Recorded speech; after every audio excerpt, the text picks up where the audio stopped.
我穿成了白雪公主的后妈。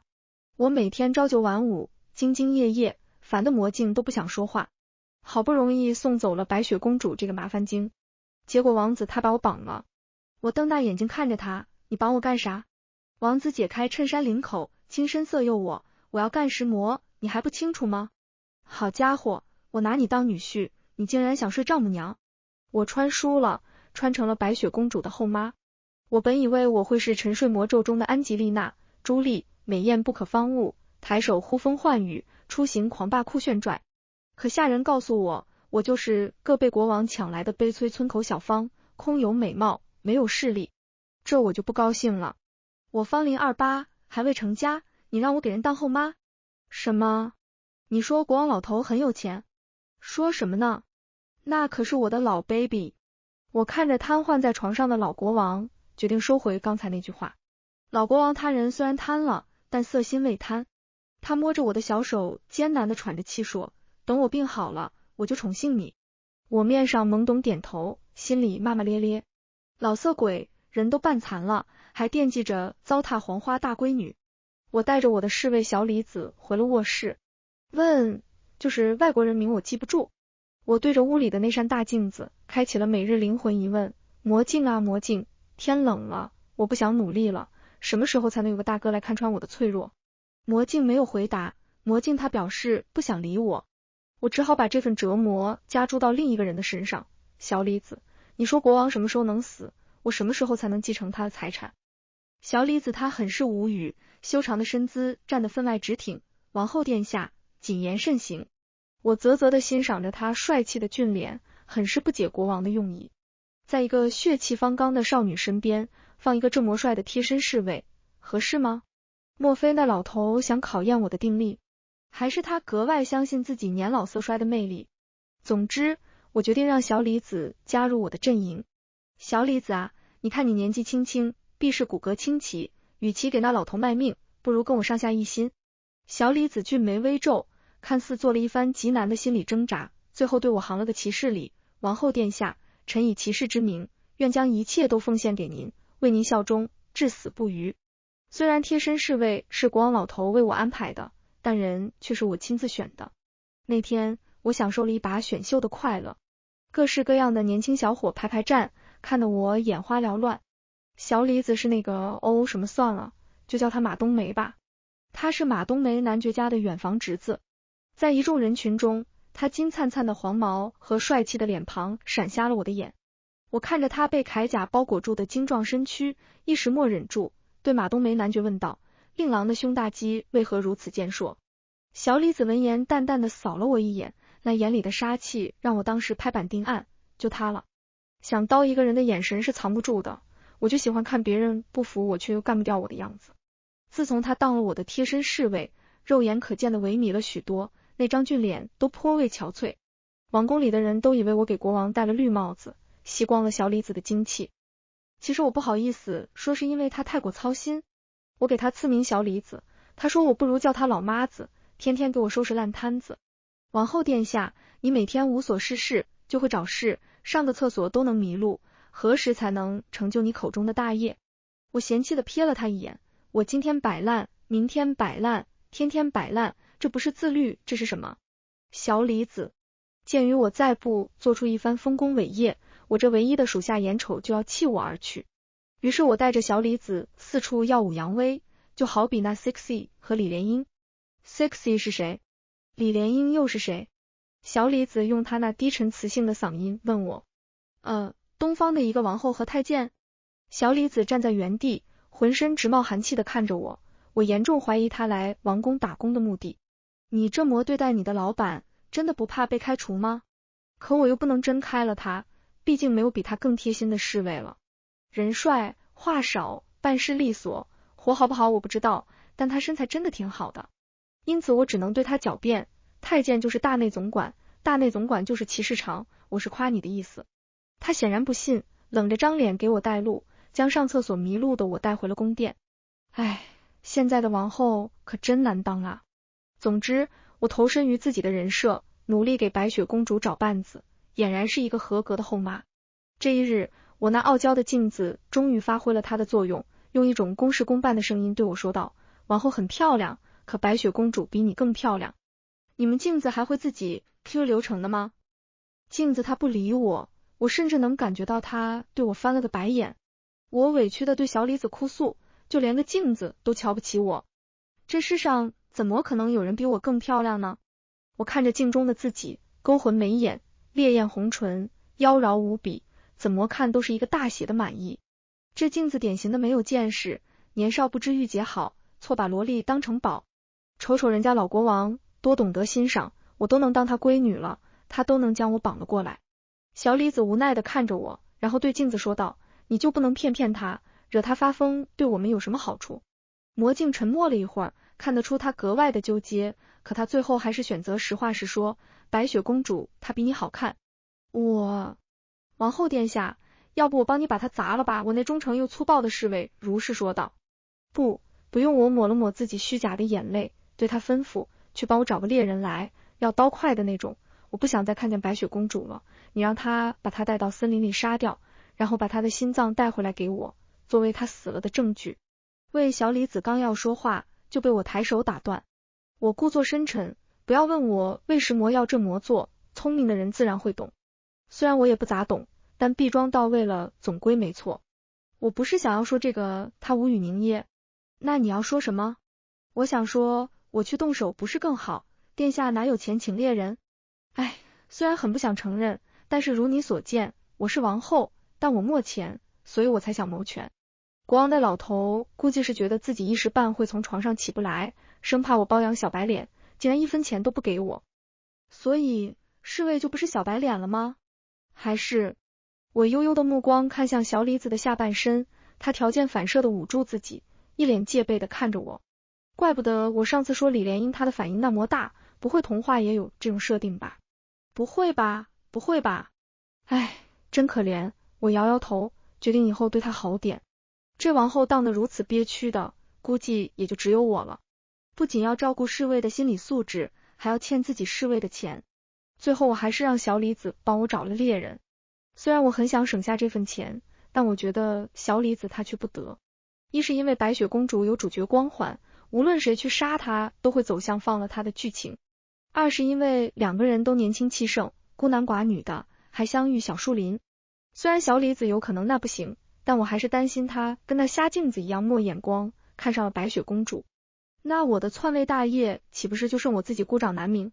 所以我带着小李子跟在猎人身后，准备一睹名著中毫无逻辑的一幕。白雪公主皮肤雪白，两颊嫣红，正惊恐地看着猎人抽出她的杀猪刀。而那5大3粗的猎人看见白雪公主纯洁善良的样子，犹如天使一般，实在忍不下心。他对白雪公主说，是王后让我来杀你的，那个女人蛇蝎心肠，嫉妒你的美貌，可我实在对你狠不下心。可怜的小公主，你快跑吧，跑得越远越好，千万不要被她找到，一定要活下来。好家伙，上来就出卖雇主，这就是你们猎人的职业道德吗？拿了我的钱，让我欠着债，还把我当怨种。我站在角落里生着闷气，一旁的小李子忍着笑意。月光透过枝桠缝隙打在他的侧脸上，眉眼如画，鼻梁高挺，喉结随着他憋笑的动作上下滚动，甚至带动了他整个胸腔都在跟着震动。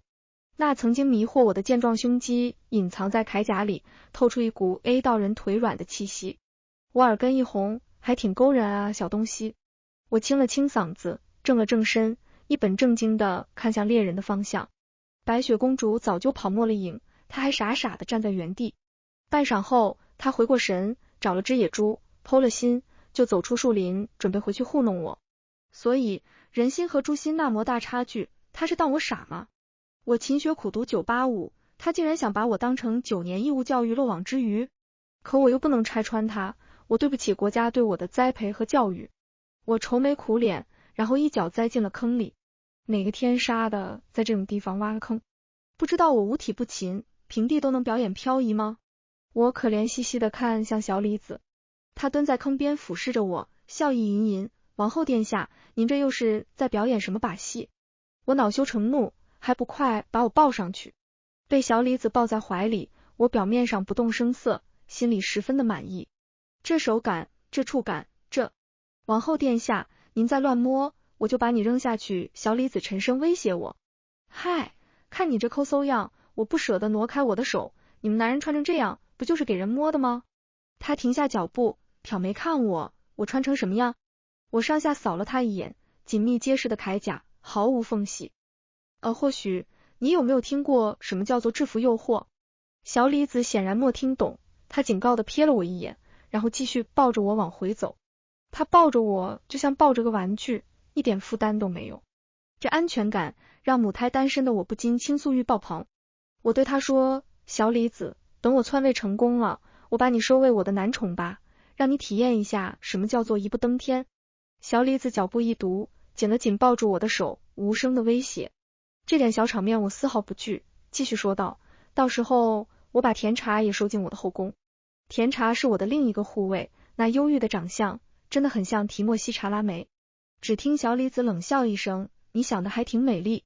嗨，我了然一笑，对他说道，你放心，到时候王后我还是最疼你。小李子手一松，把我扔在地上，留给我一个不屑的背影。我揉揉摔疼的屁股，从地上爬起，还挺傲娇，男人，你成功的引起了我的兴趣。小李子的手紧紧的握着身侧的佩剑，回头凉飕飕的瞅了我一眼。我立马改了口，好，我只收甜茶行了吧。凶什么凶？谁想他更生气了，拔剑就把身边的树给砍秃了。我唏嘘的噤了声，男人啊，你的名字叫真难懂。白雪公主丢了，王宫里竟没人在意，包括他那个瘫痪在床的国王老爹。但最近国王隐有好转的趋势，他摸我的手越来越勤，打量我的视线也愈加一言难尽。看来我的夺权篡位计划要加快进程了。我悲丧着脸回到房间，小李子竟然不在。魔镜啊魔镜，谁是这个世界上最倒霉的女人？魔镜她心如止水，甚至跟小李子学会了敷衍。尊贵的王后殿下，您是这个世界上最幸福的女人，可在山那边的白雪公主，她比您更幸福。你怎么不问我山那边在哪？魔镜忍不住先开口。我面膜表情，我知道啊，在山的那边海的那边有一群蓝精灵。不会吧，不会真有人跟着唱起来了吧？那是蓝精灵，不是小矮人。哎呀，没事，反正都是小矮子，所以魔镜，毒苹果要怎么做？算了，我自己研究吧。你个废物魔镜，除了废话还能干啥？一天天就知道叭叭叭，插不进话的魔镜。历经749天，我终于做出了完美的毒苹果。问，就是数字吉利，今日宜出行。我戴着手套，用手捏着苹果把，防止自己摸到外面的毒药把自己毒死，然后带着小李子雄赳赳气昂昂的直奔山那边小矮人的木屋。临走前，我还嚣张的大笑2声，给魔镜念了一遍我的反派台词，只要白雪公主吃了这苹果，就必死无疑，到那时候我就是世界上最漂亮的女人了。切，他以为我不知道他是国王派来监视我的眼线吗？我看着眼前低矮的屋檐，第一次对白雪公主的身高产生了严重的怀疑。这丫头这么矮的吗？这都能进去？白雪公主天真又可爱，就是眼神不咋地。就我这化妆技术，她竟然也信。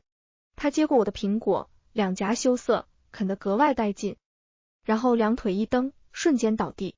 小李子在我的淫威下被迫哈哈干笑2声，大声喊道，白雪公主从此就从这个世界上消失了，恭喜王后，贺喜王后。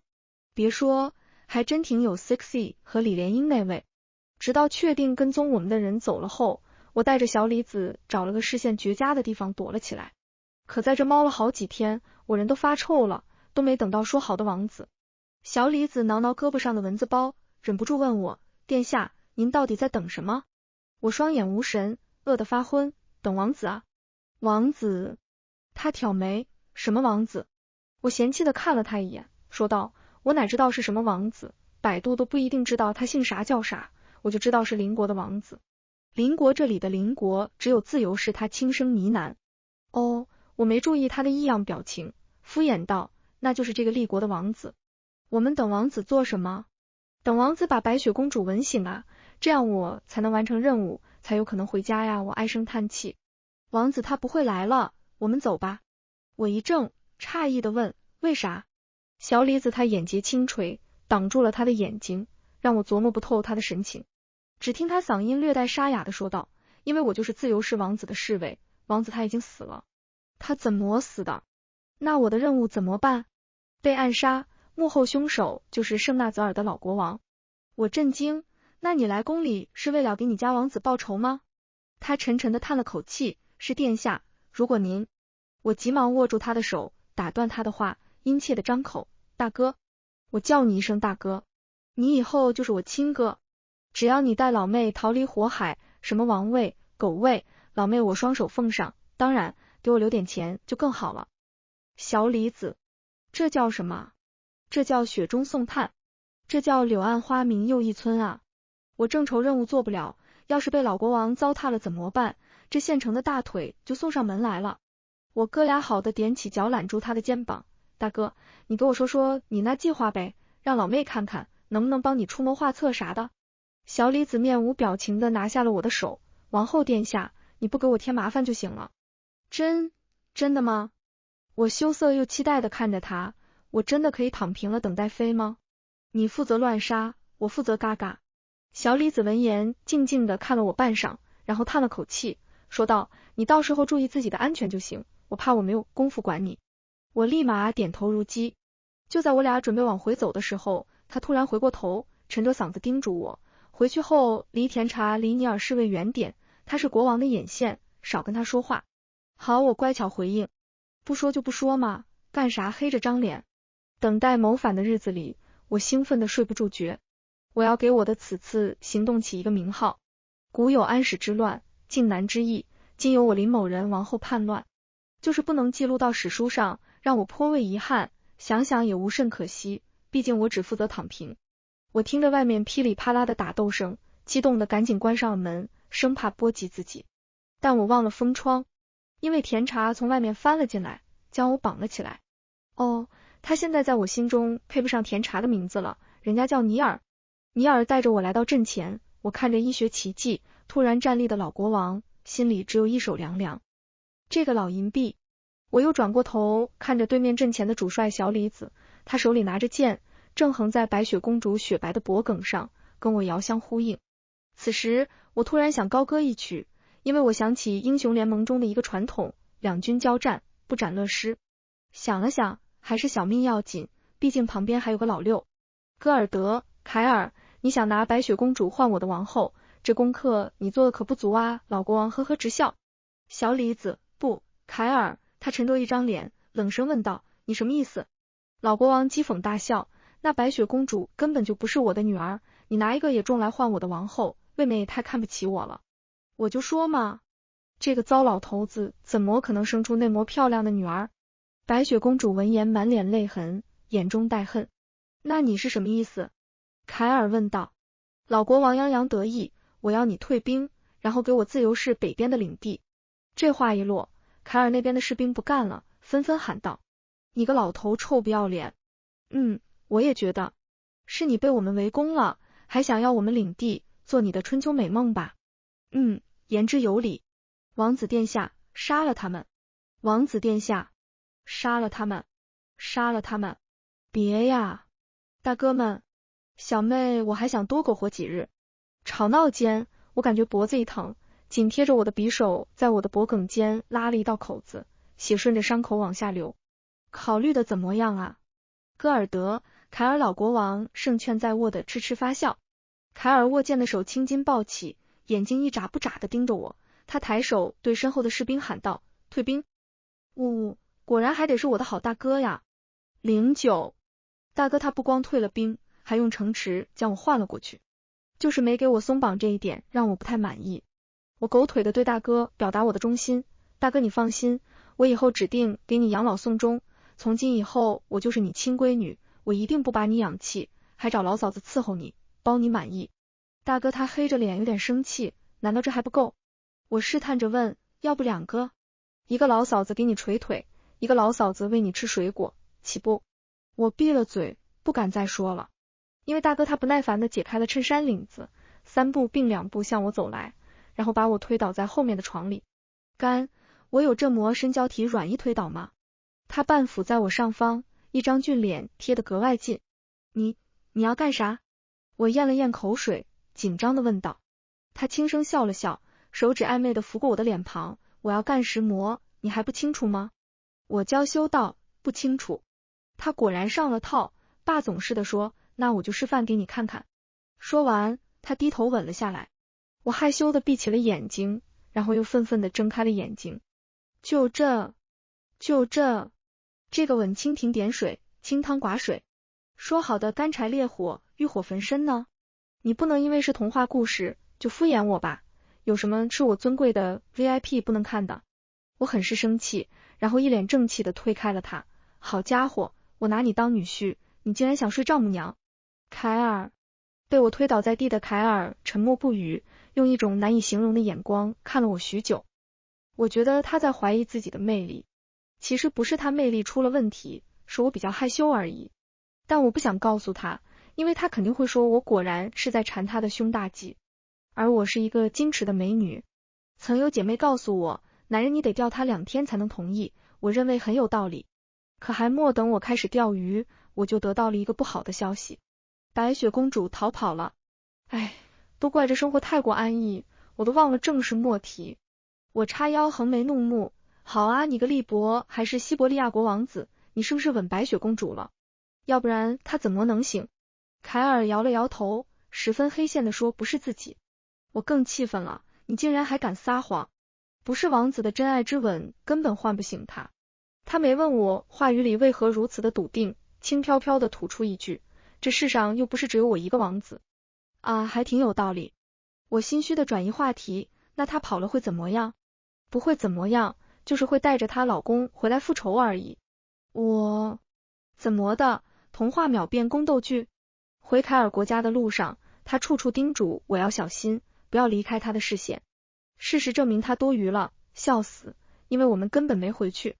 在半路上，我们偶遇了30万大军，这得是多害怕我大哥呀！毕竟我大哥逼宫老国王只用了2万精兵。我们很识时务的被请到了白雪公主老公的国家，美其名曰让我们参加他们的婚礼。此时我想吟诗一曲，我那孝顺的妓女。我和凯尔被关在一起，我怀疑我那妓女对于给他便宜老爹戴绿帽的心思十分的着急。凯尔依旧一身银白铠甲，但还是挡不住我想上下其手的心。没办法，我馋他的胸大肌真的挺久了。他上下扫了我一眼，对我嗤之以鼻，我对丈母娘可没有兴趣。这就是传说中的搬起石头砸自己的脚吗？但我是谁？我可是白雪公主的后妈，万千小学生的梦中的敌人。我冷嗤一声，说不准白雪的老公对丈母娘感兴趣。凯尔的一张俊脸，青了又黑，黑了又紫，总之就是五彩斑斓的黑。我继续火上浇油，而且我看他尝的有点甜茶。凯尔闻言半眯着眸，语气不善地问我，你果然还没忘记尼尔，非得要我杀了他吗？这么血腥暴力的吗？这时候咋不记得你自己是童话故事了？我不敢再继续老虎口拔毛，话锋急转，那哪能呢？我大哥这么英俊潇洒的人天天在我眼前，我怎么可能记得那个尼尔呢？凯尔拧眉，大哥，不，王子殿下。自从凯尔的身份暴露后，我俩的日常地位来了个乾坤大挪移。我不禁感慨，曾经耀武扬威的日子，当初的打工人小李子多招人疼啊！现在这个王子殿下动不动就威胁我，还不让我看美男，没有美色的日子，属实是寡淡无味。这就是爱情的苦吗？我可以选择不吃吗？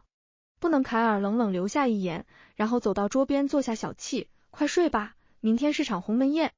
哎呦，小童话竟然还懂我祖国的经典文化。